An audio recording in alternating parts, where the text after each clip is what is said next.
뉴스파이팅 배승입니다. 이슈 인터뷰 이어갑니다. 민주당이 특검과 탄핵을 잇따라 추진하며 국민의힘을 몰아붙이는 모양새입니다.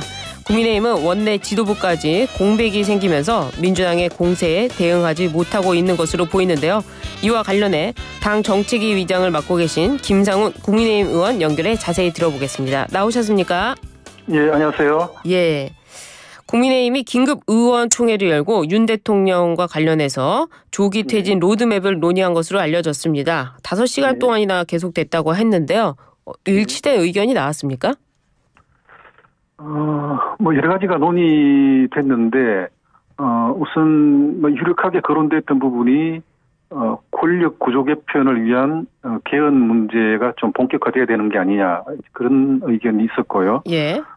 그 다음에 새로운 원내대표를 이런 시간에 선출을 해서 야당의 일방적인 의사 진행을 좀 협의하고 저지할 수 있어야 된다, 그런 의견이 있었고, 예. 윤석열 대통령의 조기 퇴진에 대해서는 좀 의견이 엇갈렸습니다만은, 예. 다만 민주당의 의도대로, 예. 이재명 대표 의도대로 절차와 과정이 진행돼서는 안 된다. 예. 그래서 그 이야기는 아마 이제 민주당은 이재명 대표의 그 여러 가지 사법적 그 심판으로 해서 피선거권이 상실되기 전에 예. 다음 대선을 치러야 된다는 그 민주당의 의도가 분명해 보이는데, 예. 그런 부분을 잘 판단해서 결정해 나가야 된다. 이렇게 좀 중지를 모았습니다. 윤석열 대통령 조기 퇴진에서 의견이 엇갈렸다는 부분은 지금 아마 기한을 말씀하시는 것 같은데요. 네. 그렇다면 지금 이재명 대표의 사법 리스크, 공직선거법 위반도 있고요. 위증교사도 지금 나오고 있는데 최소한 6개월 이상, 1년을 얘기하시는 걸까요? 633이 될 텐데 1심이 6개월, 예. 2심, 3심이 각 3개월이면 네. 아마 대략적으로 내년 5월이 되는 것 같은데, 그게 공직선거법. 사법부의 판단에 따라서 어떻게 지연될지는 모르겠습니다만은, 예. 그런 이 시간을 우리도 염두에 두고 대응을 해 나가야 된다, 이렇게 판단을 하고 있습니다. 그러면 이 6개월 정도까지 나오는 이유가 그 항소심과 대법원 3개월 이 말씀하시는 거죠? 그렇죠. 예. 예, 그때 되면은 이재명 대표의 피선거권이 상실되니까 그때 이후에 조기 퇴진을 하자, 이 말씀이시고요. 예, 이제 잘 아시다시피 이재명 대표는 공선법뿐만이 아니고, 네. 또 대장동, 백현동 그 개발 비리 등등과 같이 연루돼서 현재 또 재판을 기다리고 있기 때문에, 예. 그런 부분도 좀 염두에 둬야 될 필요는 있겠습니다만, 당장은 가장 빨리 진행되고 있는 공직선거법을 우리가 좀 그 추이를 지켜볼 필요가 있다, 이렇게 판단하는 겁니다. 예. 이게 좀 중진으로 모아지는 겁니까? 예, 우선 현재 윤석열 대통령도 정상적인 직무 수행을 기대하고 있지는 않는 것 같아요. 아무래도 국무총리 권한대행 체제로 가게 될 것 같은데, 예. 이제 윤석열 대통령이 고리되는 경우에는 바로 차기 대선으로 접어들기 때문에, 예. 그런 부분을 우리가 충분히 좀 신중하게 판단해야 될 필요가 있다는 의견이 지배적입니다. 예. 국무총리 권한대행 체제라 하면 지금 탄핵을 말씀하시는 것 같은데요. 맞습니까? 아니요. 현재도 대통령은 국무총리 권한대행으로 이 정부의 업무를 수행하고 있는 걸로 이제 판단을 하고 있는 것 같아요. 저도 이제 용산에 수석하고도 좀 통화를 해봤는데, 예. 민주당도 그런 부분에서 굉장히 경계를 하고 있기 때문에 정상적인 대통령의 직무 수행은 좀 기대를 하기 어려울 것 같고, 다만 여러 가지 통상적인 정부의 업무 수행은 국무총리의 권한대행 체제로 진행되는 것이 바람직하다. 또 앞으로도 그렇게 나갈 거고, 그런 사항을 이제 이야기를 하는 겁니다. 예. 지금 윤석열 대통령은 아직 현직 대통령이고 직무가 정지가 되지 않았고, 예. 그리고 이상민 장관의 그 사의도 제거했고, 직무가 공식적으로 정지되지 않았고, 예. 다만 정상적인 직무 수행은 기대하기가 좀 쉽지 않다. 그건 무슨 말씀이시죠? 그 뜻은 무슨 말씀이시죠? 정치적으로? 이제 대통령이 행사해야 될 여러 가지 권한을 그 전면에 나서서 진두지휘하면서 수행하기는 좀 쉽지 않다는 뜻이고, 대통령께서도 당에 일임하겠다는 그런 표현을 썼지만, 당이 그렇다고 해서 정부의 일을 대행할 수는 없는 거니까 결과적으로는 국무총리가 권한을 대행하면서 좀 정부를 이끌어갈 수밖에 없는 게 아니냐 그런 상황을 이야기하는 겁니다. 표현이 대행 체제라는 표현보다는 그렇다면 이제 앞 2선으로 좀 물러서 있으면서 그 국무총리가 앞에 나온다 이 말씀으로 정리를 해야 될 것 같아요. 예, 법적으로는. 예, 뭐 표현상으로는 좀 그런 의미가 있겠습니다만은. 예. 대통령의 정상적인 직무 수행을 기대하기 어렵다. 이게 이제 단적인 표현입니다. 예. 그렇습니까? 국민의힘 의원들의 중론은 그겁니까? 그런 뭐 여러 가지 의견이 오갔지만 예. 조금 전에 제가 말씀드린 게 좀 다수 의견이었다 이렇게 보십니다. 그렇군요. 지금 14일이 되면요. 다시 그 탄핵 소추안에 대해서 민주당이 올린다고 합니다. 지난번과 똑같이 이 투표에 참여를 안 하는 방식으로 2차 탄핵안 소추에 그 표결을 할까요? 아니면은 이번엔 들어가서 반대표를 할 것 같습니까? 목요일 새로운 원내대표가 선출이 될 것 같은데. 목요일에. 예, 새롭게 선출된 원내대표와 협의해서 결정을 해야 될 사항이긴 합니다만. 네. 그 전에 하나 말씀드리고 싶은 것은. 네. 저는 국회의장이 심각한 정치적 중립 의무를 위반하고 있다 이렇게 판단을 하고 있습니다. 네. 왜 토요일이냐? 예. 민주노총이나 민주당 지지자들 등등이 집회 시위할 수 있는 날이 토요일인데 그 토요일 그런 사람들이 국회로 몰릴 수 있도록 하는 그 날짜에 탄핵 소추안을 상정하겠다는 의도로 보입니다. 지난주 토요일도 그렇고 이번 주 토요일도 그렇고 예. 다음 주 토요일도 그게 예상됩니다. 그래서 저는 국회의장이 탄핵 소추안을 의결하는 일정을 의도적으로 토요일로 잡고 있는 것은 저는 좀 문제가 있다 이렇게 판단이 되고 그 부분에 대해서는 또 그 국회의장에게 좀 항의의 뜻을 전달할 예정입니다. 예. 예, 그렇다 하더라도 계속해서 매주 토요일에 이 탄핵 소추안을 제기하겠다고 하는데요. 이 한번 지난번에 폐기 간주가 된 이 탄핵 소추안을 다시 또 올린다는 거, 회기에 같이 올린다는 거는 국회법상 문제가 없습니까? 조금씩 내용을 수정해서 이제 올리는 그 절차를 밟을 텐데, 예. 어쨌든 뭐 계엄 선포라는 국민들을 당혹스럽게 만든 그런 조치가 있으면 안 되는 거지만, 예. 그 계엄을 선포했던 어쨌든 이유 중에 하나는 민주당의 독단적이고 일방적인 의사 처리도 포함되어 있다고 봐야 됩니다. 지금 현재 국회는 너무 탄핵과 특검법이 엄람하고 있어요. 그렇죠. 지금 22대 국회가 개원한 이후에 제가 한번 그 탄핵 발의 건수와 특검법 발의 건수를 보니까 매달 지금 22대 국회가 개원한 지 막 6개월이 지났는데 매달 탄핵 2건, 특검법 2건이 발의가 되고 있어요. 그러면 그 이야기는 매주 탄핵 또는 특검이 하나씩 발의가 되고 있다는 겁니다. 이게 정상적인 국회입니까? 민생법안 처리에 같이 좀 여야가 협의를 해야 되는데 그런 걸 다 지켜놓고 탄핵과 특검법에만 몰입돼 있어요. 이거는 제1야당으로서는 선택해서는 안 되는 그런 일이라고 생각하는 겁니다.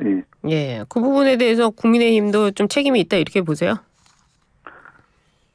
우리가 여소야대 정국을 초래했던 거는 우리 국민의힘 책임이긴 하지만 국회 내에서 역대 국회에서 이렇게 탄핵과 특검법이 범람한 적이 없었어요.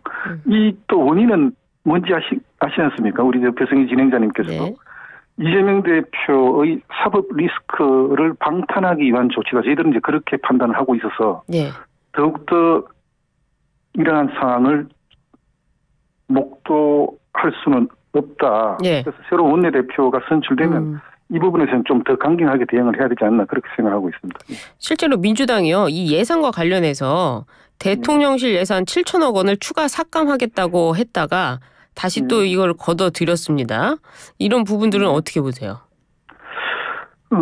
아무래도 국민들의 따가운 시선을 또 의식한 게 아닌가 싶은데 예산안도 결과적으로는 감액심사가 마무리되고 정액심사가 진행되고 있는 와중에 얘기를 통해서 일방적으로 결정을 한 것이거든요. 지금 우리가 걱정하고 있는 건 내년도 1월 달에 트럼프 미 행정부가 새롭게 출범하게 될 텐데 그때 이제 여러 가지 새로운 관세 조치가 좀 거듭 정책화되고 나면 거기에 적절하게 대응할 수 있는 수단이 있어야 되는데 그게 우리는 또 그에 관련된 예산이 필요하다. 우리는 무역 입국이고 수출로 먹고 사는 나라이기 때문에 그렇죠. 그게 국가 경제와 굉장히 밀접한 연관이 되어 있는데 예. 트럼프 신행정부의 그런 조치에 대해서 대응할 수 있는 예산 수단이 필요한데 그걸 지금 민주당이 차단을 시켜놨어요. 이거는 굉장히 좀 그 국가적으로도 불이익을 당할 수 있는 상을 민주당이 초래하고 있다 이렇게 판단을 하고 있습니다. 그렇군요. 이 관련해서 김용태 의원은요. 윤석열 대통령에 대한 내란죄 특검법을 또 제안을 했습니다. 이 당내에서는 어떻게 이 특검법 평가하고 있습니까? 저는 근본적으로 특검법이라는 것은 그 현재 진행되고 있는 수사가 미진할 경우에 예외적으로 선택하는 조치라고 판단을 해야 되는데 지금 현재 윤석열 대통령의 계엄 선포에 대해서는 검찰과 경찰이 각각 수사본부를 설치해서 수사를 하고 있어요. 수사하고 있죠. 수사를 진행하고 있습니다. 진행할 계획이고. 그런데 또다시 특검법을 발의한다는 것은 이건 문제가 심각한 거죠. 아니 그런데 민주당은 오늘 본회의에서 또 내란 상설 특검법을 한다고 하는데요. 그러니까 너무 특검법이 범람하고 있어요. 이게 참 저는 도저히 그 국회 제1야당이라는 정당에서 이런 식으로 무도하게 특검법을 발의를 한다는 것은 정말 문제가 있다 이렇게 생각을 합니다. 상설 특검 같은 경우에는 뭐 거부권도 행사가 안 되는 거 아닙니까? 이제 상설 특검에 대해서 이제 권한쟁의 심판 청구를 할 예정인데 그 부분도 새로운 원내대표하고 좀 협의를 해야 될 중요한 과제 중에 하나라고 봅니다. 그래요. 그 지금 원내대표 사퇴하고 또 새로운 원내대표를 선출하기로 했는데요. 후보군을 좀 알 수 있을까요? 어제 저는 예산 협의 때문에 의원총회 끝까지 자리하고 있지는 못했지만 대체로 그 거론됐던 부분이 지금은 엄중한 시국이기 때문에 전직 원내대표 경험이 있는 분 중에 좀 컨트롤 타워 역할을 맡기는 게 어떻겠느냐라는 이야기들이 많이 오갔다고 들었습니다. 그러면 대표적인 인물로 나경원 의원이 되실까요? 이제 뭐 나경원 대표, 권성동 대표, 또 뭐 윤지혁 대표도 그런데지만 윤지혁 대표는 그 자리에서 아마 분명하게 좀 자기는 거절하셨군요. 그렇습니다. 의원님도 이제 정책위 의장 사의를 표명하지 않으셨습니까? 그렇습니다. 그 이유가 있을까요? 전혀 예측하지 못했던 계엄령 선포와 같은 그런 상황으로 국민들을 좀 당혹스럽게 만들었던 데에는 여당도 책임이 있다고 봐야 될 테고 여당 지도부도 여기에 대해서는 좀 책임을 지는 모습이 필요하다라는 생각을 했고 그래서 원내대표와 제가 사의 표명을 하게 된 겁니다. 이 말씀하신 대로 여당에도 책임이 있다. 김민전 최고위원도 그런 말씀을 하셨던 것 같은데 지금 원내 지도부는 사퇴했습니다마는 당 지도부는 책임을 안 지는 모습인 것 같아요. 어떻게 보세요? 그래서 그거는 뭐 당 지도부의 판단에 좀 맡겨야 되겠죠. 이게 무조건 원내 지도부만 사퇴하면은 이 책임이 끝나는 겁니까? 글쎄 지금 그 말씀하신 당 지도부는 한동훈 대표와 지도부를 이야기하시는 건가요? 그렇죠. 또 뭐 2년에 한 번 뽑는 당 지도부이기 때문에 그 지금 컨트롤 타워가 전부 무너지면 안 되지 않나요? 그래서 한동훈 대표를 중심으로 그 좀 일사불란하게 움직이자 단일 대우를 형성하자는 의견이 더 다수 의견이라고 봅니다. 그렇군요. 지금 민주당에서는요. 추경호 원내대표에 대해서 의원직 제명 촉구 결의안을 국회에 제출했습니다. 이 상황은 어떻게 보고 계세요? 본인들도 그 촉구안이 받아들여지지 않을 것이라고 생각하고 아마 그 안을 제시를 할 것 같은데 뭐 당일 뭐 여러 가지 상황으로 봤을 땐 추경호 대표에게 정치적 법적 책임을 물을 여지가 저는 없다고 봅니다. 그렇군요. 민주당은 지금 박성재 법무부 장관과 조지호 경찰청장 탄핵도 추진합니다. 그리고 한덕수 국무총리에 대해서도 탄핵하겠다고 밝혔는데요. 이렇게 되면은 지금 권한대행 체제부터 시작해가지고 이런 것도 무너지는 거 아니겠습니까? 뭐 다시 한번 말씀드리지만 탄핵이 너무 범람하고 있어요. 민주주의 국회에서. 뭐 본인을 수사했던 검사들을 탄핵시키고 또 지난 정부 때 집값 통계 조작, 또 사드 배치 지연 등등의 그 감사를 벌였던 감사원의 감사원장을 탄핵안을 또 제출하고 예. 이게 국민들이 납득할 만한 탄핵안인지를 민주당은 제대로 지금 그 제고하지 않고 무조건 내지르는 탄핵이다 이렇게 저는 생각을 합니다. 탄핵이 너무 범람하고 있고 예. 앞으로도 이런 상황이 계속 될 것 같은데 여기에 대해서는 좀 국민들께서 좀 진중하게 판단을 해주셔야 된다. 저는 그렇게 생각합니다. 예. 탄핵 범람이라고 하지만 지금 대통령 탄핵 소추안도 이미 발의가 된 상태고 이번 주 토요일에 또 탄핵안 표결을 하는데요. 국민의힘은 지난번과 달리 들어가서 반대표를 던집니까? 재직 의원 3분의 2를 그 의결 요건으로 하고 있기 때문에 예. 그 본회의장 안에서 그 반대표를 던질지 아니면 본회의장에서 안이 상정되고 퇴장을 할지는 아직까지 결정하지 못했습니다. 예. 그렇지만 좀 변화는 있을까요? 그건 뭐 새로운 원내대표가 좀 당 의원들과 결정을 해야 될 사항이라고 봅니다. 그러면 12일 이후에 이런 입장이 좀 나올 수 있겠다 이렇게 봐야 되는군요. 예, 시간적 여유가 없기 때문에 예. 원내대표가 선출되자마자 가장 먼저 결정해야 될 사항이라고 봅니다. 예. 그래요. 탄핵 반대에 대해서 당론이 반대인 거는 변함이 없는 겁니까? 현재는 그렇죠. 예. 예. 예. 당초에는 조금 당내도 이견이 있었긴 하지만 예. 지금 현재는 탄핵 반대로 거의 당론으로 결정이 된 상태라고 보시면 됩니다. 김건희 여사 특검법과 관련해서도 입장이 동일하고요. 예, 김건희 여사 특검법은 네. 잘 아시겠지만 김건희 여사의 문제라기보다는 네. 이 특검법 자체가 특검의 수사 범위가 되게 애매모호해서 무한대라고 보면 돼요. 예. 그러고 또 이 특검 과정 중에 그 여러 가지 이슈를 같이 좀 특검으로 다루겠다는 의도도 보여지기 때문에 예. 이거는 그 법치주의에도 좀 어긋나는 바가 있다 이렇게 판단을 해서 이 부분은 야당하고도 한번 좀 협의를 해본 바가 있었지만 야당이 일방적으로 결정한 건이기 때문에 이것도 받아들일 수가 없다는 게 우리 당의 입장입니다. 그렇군요. 이 지금 법무부가 이 윤석열 대통령에 대해 출국 금지 조치를 내렸는데요. 뭐 네. 긴급 체포 가능성, 구속을 해야 된다 이런 얘기까지 야당에서 나오고 있습니다. 어떻게 보십니까? 그건 뭐 야당의 주장에 불과하다 그렇게 생각하고 있습니다. 예. 그 출국 금지 조치 부분은 이 외교 활동에도 영향을 미칠 것 같은데요. 어떻게 예상하세요? 그래서 우리가 좀 안타깝게 생각하는 부분은 외교에도 이 프로토콜이 있는데 예.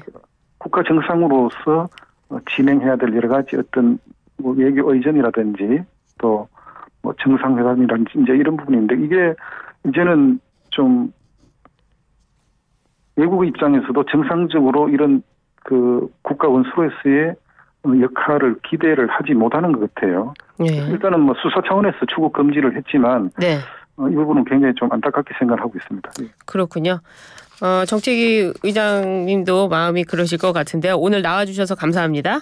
예, 고맙습니다. 네, 지금까지 김상훈 국민의힘 정책위 의장이었습니다. 감사합니다.